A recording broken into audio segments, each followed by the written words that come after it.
Dai. Aibuan. අයිබෝන්ඩ. Dai. දැන් එදා අපි කරුවේ අපේ කවුද කින්ද මන්ද කියලා අඳුනගත්ත එක. දැන් අද අපි පාඩම පටන් ගන්න ඕනේ. දැන් අද මෙතන ඉන්නවා ඩ්‍රයිවිං දන්න අය. සමහරු වැඩිපුරම වැරදි කරලා පනිෂ්මන්ට් එකට ආපු අය ඉන්නවා. සමහරු ඉන්නවා මුල ඉඳලාම ඉගෙන ගන්න ආපු අය. දැන් අර අපි දන්න දේවල් ක්‍රමවත්ව හරවත්ව ඉගෙන ගන්න එක තමයි අපි අද කරන්නේ. අපි මුලින්ම ගමු මාර්ග සංඥා ගැන. මොනවද මේ මාර්ග සංඥා කියන්නේ? මාර්ග සංඥා කියන්නේ ප්‍රියදුරන්ට මගින්ට තොරතුරක් දීම. ඒ තොරතුරු කියන්නේ මේ උපදූප වල්පල් රටවල් වල තියෙන එක එක තොරතුරු නෙවෙයි. ප්‍රියදුරන්ට මගින්ට විනයක් සංයමයක් ඇති කරන්න දෙන තොරතුරු. මොනවද? විනයක් සංගමයක් නෙවෙයි. සංයමයක් ඇති කරන්න දෙන තොරතුරු. කරනවා. මොකද මේ මාර්ග සලකුණු ගැන දැනගත්තේ නැත්නම් මහා විශාල අවුල් ජාලයක් සිද්ධ වෙනවා.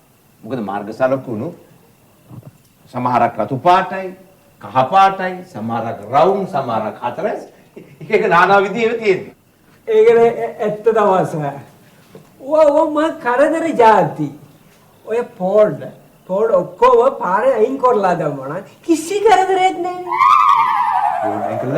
බෝඩ් කරලා දාන්න. ඒක කරන්න පුළුවන් නම් මම කරනවානේ. මම මෙතන සල්ලි වියදම් කරලා මහන්සිලා පන්තියක් කරනවාද? ඇක්ටර් ලොක්කා. සයිඩ් එකට ගිහලා ඔළුවෙන් හිටගෙන ඉන්නේ. ඒකට ගානට මොලේ ඔළුව ඇතුළට ගානට සැට්ටේ. සෝරි. සංසුම්. දැන් අපි අද කරන්න හදන්නේ මේ මාර්ග සලකුණු හඳුනා ගැනීම. මේ මාර්ග සලකුණු සඳහා පාවිච්චි කරන පොදු භාෂාවක් තියෙනවා. පොදු භාෂාව. මොකද ඒ භාෂාව? ඉංග්‍රීසි. වැරදි.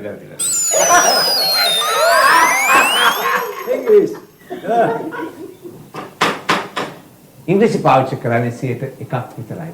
මම දැන් උදාහරණයක් දෙන්නම්.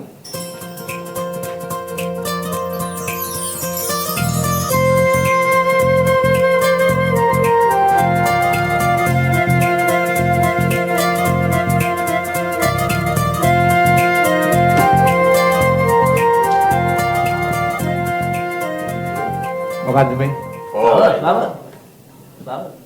අත උස්සන්න දන්නේ නැහැ. ඒ කියන්නේ නොදන්න අයත් මෙතන ඉන්නවා. ඈ? හොඳයි මේක බලන්න.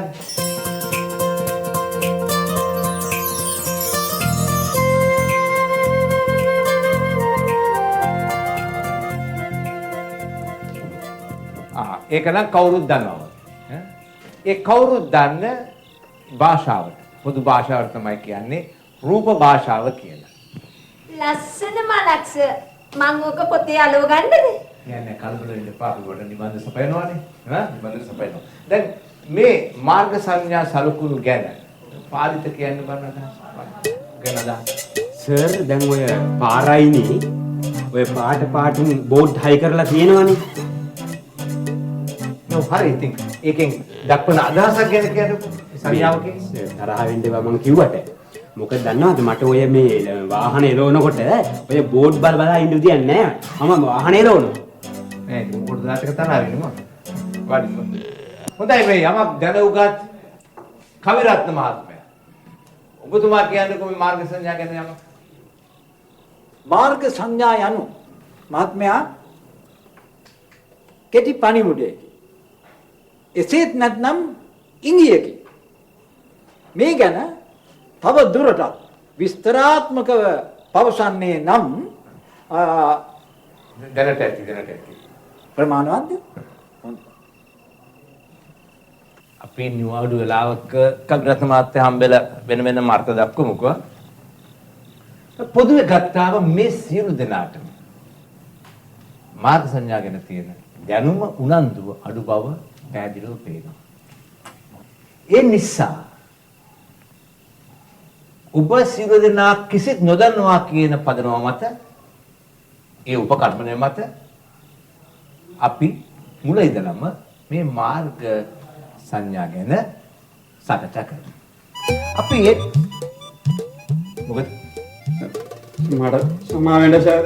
මේ මොකද? මට ප්‍රොබ්ලම් ඔක්කොම තමයි තියෙනවා සර්. මට ප්‍රොබ්ලම්ස් නැහැ. ඔයා මෙතන හිටගෙන ඉන්න එක කරුණාකරලා ගිහලා වාඩි වෙන්න. වාඩි වෙන්න.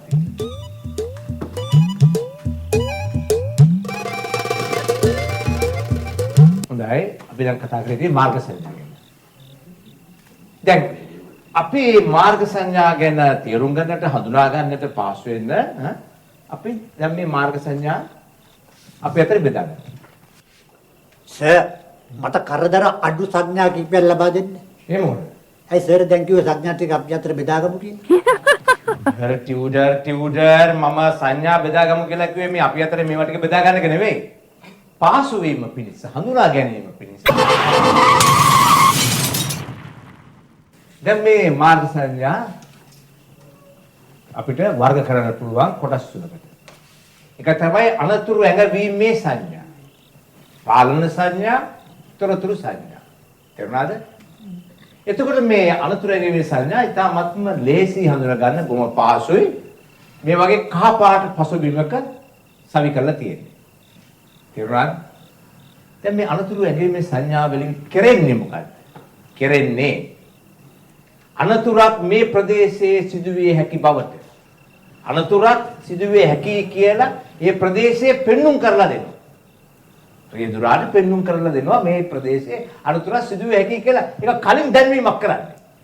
කොටින් කියනවා නම් අනතුරක් සිදුවෙන යන බව රියදුරාට කලින් දන්වනවා. සමා වෙන්න මහත්මයා. මම අහලා තියෙනවා මළගිය ඥාතීන් හීනෙන් පැමිණ වෙන්ට තියෙන අනුතුරු ගැන දැනුම් දීමක් කරපු අවස්ථාව ගැන. මහත්මයා වාඩි වෙන්න මොනවද කවුරුද මහත්මයා කියන්නේ? අපේ මේ රියදුරු මාත්‍රු නිදාගෙන හීන බල බලද වහනෙනවද? එහෙම කලින් අනුතුරු දැනගන්න. හැබැයි මෙයාට නම් මළගිය ප්‍රාණකාරයෝ හීනෙන් ඇවිල්ලා එයාට එන්න කියලා කියනවා. හොඳයි අපි දැන් මේ මාර්ග සංඥා අරගෙන සාකච්ඡා කරලා බලමු. දැන් මේ සංඥාවේ මේ කොටස පාර කියලා හිතාගෙන මට කියන්න බලන්න ෆ්‍රැන්සිස් මොකද්ද මේකෙන් අර්ථවත් වෙන්නේ? මොකද්ද මේකෙන් අපිට දෙන පණිවිඩය? ඉදිරියේ වංගුවක් ඇත. ඉදිරියේ වංගුවක් ඇත කියන්නේ කොයි දිශාවටද? මොන පැත්තටද? කොයි දිශාවටද? ඔය පැත්තට. ඔය පැත්තට කියන්නේ මොන පැත්තටද? වමටද දකුණටද? වමට. දැන් ඒ කොහොමද අර මේ දකුණු අත මෙහෙම කරලා වෙල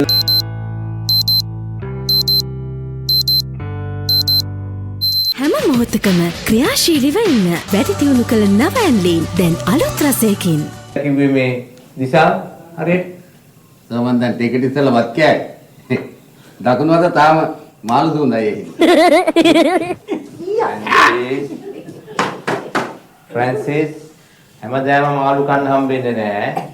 තේරුණාද? වම දකුණ අඳුර ගන්න ඉගෙන ගන්න ඕනේ. තේරුණාද? පළමු කාරණාව වම දකුණ අඳුර ගන්න ඉගෙන ගන්න ඕනේ. හොඳයි.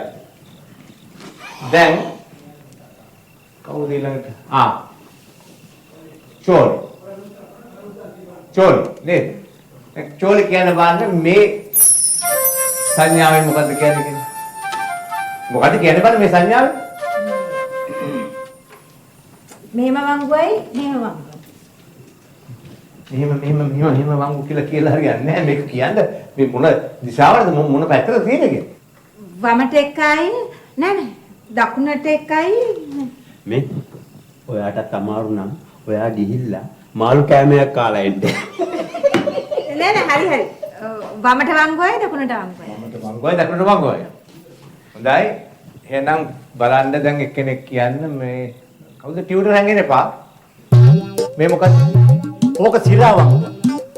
සිරා වංගුව කියන එක නැහැ. දැන් සිරා කියන්නේ වැඩේ සීරියස්. ඔය වංගුව තනි ඇඟිල්ලෙන් මෙහෙම කරකෝල ගන්න බෑ. ඩම් එක දාලා හයියෙන් කරකෝල ගන්න ඕනේ. කොටින්ම කියනවා ඔය වංගුව ගන්න බොන්න ඕනේ. කොටින්ම කියනවා වැලමෙටි වංගුව. අන්න හරි. නියම වචනේ ආවේ අන්තිමට. වැලමිට වංගුවක්. වැලමිට වංගුවක් කියන්නේ දකුණට වැලමිට වංගුව ඉදිරියේ. තේරුණාද? හොඳයි. දැන් මම කියන්නද? රංජි කියන්න බෑ. කියන්න බෑ මේ මොකද්ද මේකේ? අනේ සර් මට ලේසියක් දෙනවද එච්චර අමාරුවක් නැතුව. මොකද මම ටිකට් කරද්දී ඕක බලන්න මට වෙලාවක් නැහැ. නෑ මේ බය වෙන්න එපා තේරුණාද? මේ කලබල නෙවෙයි මම මේ කියන්නේ. අනේ සර් මං අහිංසක මිනිස්සෙක් සර්. මම මේ කරදරෙන් නිදහස් කරන්න මං යන්න. මේ රංජිත් මේ බාරිනෝ මේ රංජිත් කලබල නොවී දැන් මම කියා දුන්න එක කියන්නේ දැන් මේ බලන්න මේ බොහොම සරල දෙයක් නෙමෙයි. දැන් මේ තියෙන්නේ අපි යන පාර කියලා හිතාගන්න. තේරුණාද? දැන් මේ පාරවල් දෙකක් තියෙනවා. මේ පාරවල් දෙකක් තියෙනවා. මේ පාරවල් දෙක මෙහෙම ඇවිල්ලා මෙතනදී මොකද වෙලා තියෙන්නේ? මේ පාරවල් දෙකක් ගිහිලා තනි පාරක් වෙනවා. තනි පාරක් වෙනවා. පාරවල් දෙකක් ගිහිල්ලා තනි පාරක් වෙනවා. අම්මේ. කවිරත්න මහත්මයා මේ සරකුණ දිහා බලලා උත්තරයක් දෙන්න හැබැයි කවියෙන් නෙමෙයි.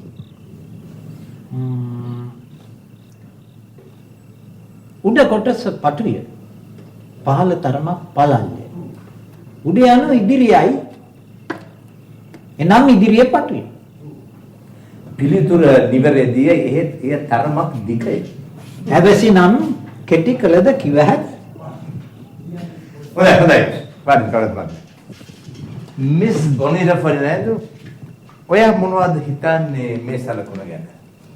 ලස්සනයි. මං අහන්නේ ලස්සනද කැතද කියලා නෙවෙයි. සර් කිව්වේ මට හිතෙන්නේ මොනවාද කියලානේ. මට මේ ඔයා හිතන්නේ මොනවද කියන එක මේ දැනගන්න ඕනේ. මට දැනගන්න ඕනේ මේ සටහනේ මේ සලකුණේ කියවෙන්නේ මොකද්ද කියලා. ඉස්පිරිතාලයක් වගේ. අපිටත් පේන්නේ ඉස්පිරිතාලයක් තමයි. කාමද මාවද මේක කොලම් මඩුවක් කරන්න ලෑස්ති වෙන්න එපා. වීඩියෝට ගන්න එපා මේක. දැන් මේ බලන්න. මිස් ෆර්නැන්ඩෝ මොන පදනමක් මතද කිව්වේ මේක රෝහලක් කියලා? ඔය කුරුස තියෙන්නේ හොස්පිටල් වල ඩිස්පෙන්සරි වල එහෙමනේ. මිස් ෆර්නැන්ඩෝ මේව හිතාගන්න. මේ උඩ ඉඳලා පාර පේන විදිය කියලා හිතන්න. ඒකට වඩා පහසුයි. තේරුණාද? දැන් බලන්න. එක පාරක් මෙහෙම දිව යනවා. තව පාරක් මේ අතට යනවා. මේ මොකක්ද? බොල්ලස්කම හන්දියනේ.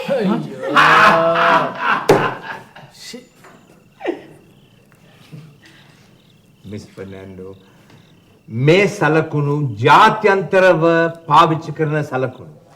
ඉතින් බොරලොස්ගම හන්දියේ විතරක් නෙවෙයි. ජාත්‍යන්තරව පාවිච්චි කරන සලකුණු. සම්පත් කියන්නේ බලන්න මොකද කියලා මේ? සර් මේක හතරමං හන්දියක්. ඉතින් බොල්ලස්කම හන්දියත් එහෙමනේ. මිස් ෆර්නැන්ඩෝ ඉතින් අපි පස්සේ කතා කරමු. ක්ලාස් එකේ වුණාට පස්සේ කතා කරන්නේ. නෑ ඊළඟ ආත්මේ මිසි දැන් ඔය පරක්කු වැඩි. හොඳයි අපි මෙච්චර වෙලා සාකච්ඡා කරුවේ පාරේ හැඩය අනුව පිළිලා තියෙන නාම පුරු නැත්නම් සංඥා ගැන. දැන් අපි බලමු පාරේ පිහිටීම අනුව ඇතැම් විට දකින්න පුළුවන් නාම පුරු නැත්නම් මේ සංඥා කීපයක් ගැන. දැන් මේ තියෙන්නේ ඒ වගේ සංඥාවක්. දැන් කරුණාකරලා මට කියන්න ශරීන් අවධානයෙන් ඉන්න. කියන්න මේ සංකේතවත් වන්නේ මොකද්ද කියලා? මේ මොකද්ද මේකෙන් සංකේතවත් වන්නේ? ඔව්. Sorry sir. ඔව්. No idea. අයියෝ අනේ පව් අප්පා. මේ හලෝ මේ දුවා පව් අප්පා ගන්න දෙන්න ඕනේ නැහැ. එයා දන්නේ නැති නිසා දන්නේ නැහැ කියලා කිව්වා. පව් ගන්න. ආශිත් බ්‍රේව් වැඩි කිලෝමීටර් ගණනක් දුර ගිහිල්ලා. හරි සෝනා. ඉස්සෙල්ලා මම දැන් කියන්න. මේකේ සංකේතවත් වන්නේ පටු පාලම. මොකද්ද? පටු පාලම. දැන් මේ තියෙන්නේ පාලමේ ඇඳ දෙක. ඉතා පහසුවෙන් මත තියාගන්න ඕන නිසා හිතාගන්න මේ තියෙන පාලමේ ඇඳ දෙක කියලා. ඒතර පහසුයි. මහත්මයා ප්‍රශ්නයක් නැගී හැකිද? නැගිය හැක.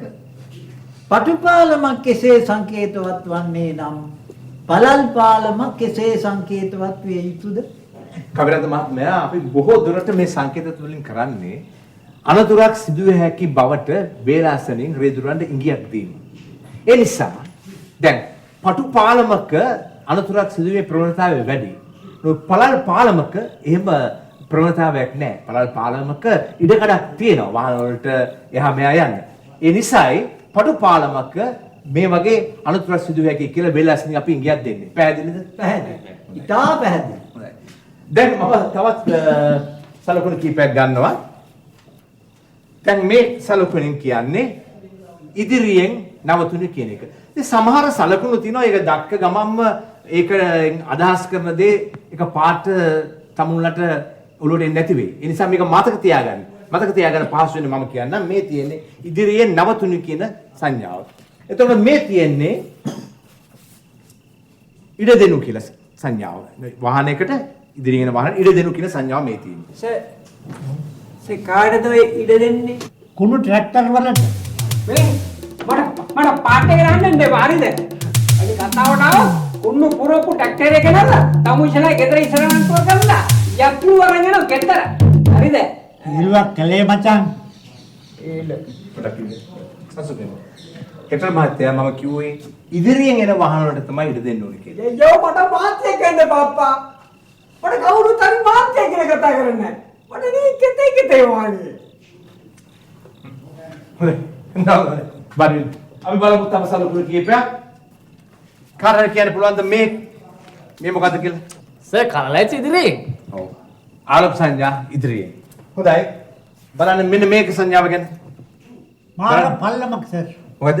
මාර පල්ලමක්. අවදානම් පල්ලමක්. හොඳයි. දැන් මේ තියෙන වගේම අවදානම් කන්දක් කියන එක. තේරුණාද? සර් ඔය අවදානම තියෙන්නේ කාර් වලට විතරද අපිලට නැද්ද? මේ කාර් එකක් ඇඳලා මේකෙන් සංකේතවත් කරන්නේ කාර් එකට විතරක් අවදානම තියෙනවා කියලා නෙමෙයි. සියලුම වාහන වලට. තේරුණාද? දැන් අපි බලමු මෙන්න මේ සංඥාව දිහා. බලන්න මොකද්ද මේක කියන්නේ? වාහන සම්පූර්ණයෙන් නොමග යනවා වගේ. අයියෝ නොමග යනවා නෙමෙයි පාර ලෙස්සනවා. ඒ කියන්නේ පාර ලෙස්සන සුළුයි. පාර ලෙසන සුළුයි. අන්න හරි. බොහොම හොඳයි. තව සංඥා කීපයක් තියෙනවා. කැමතිද ඉගෙන ගන්න? කැමති. හරිම සන්තෝෂයි. හොඳයි. බලමු.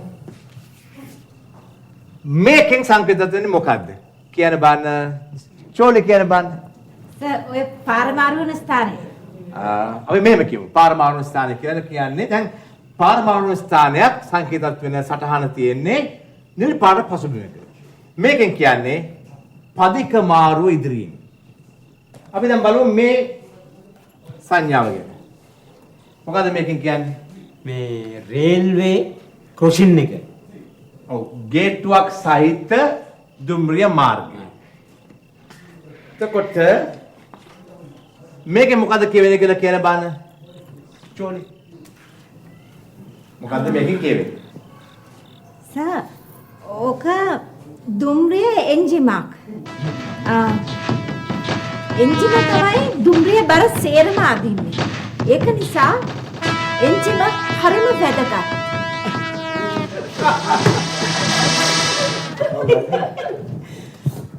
පැන්සිල් සංකල් මෙයාව පිස්සු වට්ටලා. පොඩ්ඩක් සංසුගෙන් පොඩ්ඩක් සංසුගෙන් මෙහායන් මේක ඇවිල්ලා ගේට්ටුවක් නැති දුම්රිය හරස් මාර්ගයක්. අවාසනාවන්ත කමට මේ වගේ ස්ථාන තියෙනවා. විශේෂ අවධානයක් යොමු කරන්න ඕනේ. මේක ඉතාමත්ම මාර්ග ස්ථානයක්. සර් ඒකට හොඳයි මිනි ඔළුවයි ඇටකටු දෙකයි. අතර ඒකට මෙයාගේ ඔළුව ගානට සැට් වෙන දෙන්න. දැන් මේ සංඥාව දිහා බලන්න. අපිට මේ සංඥාවෙන් පෙන්눔 කරන්නේ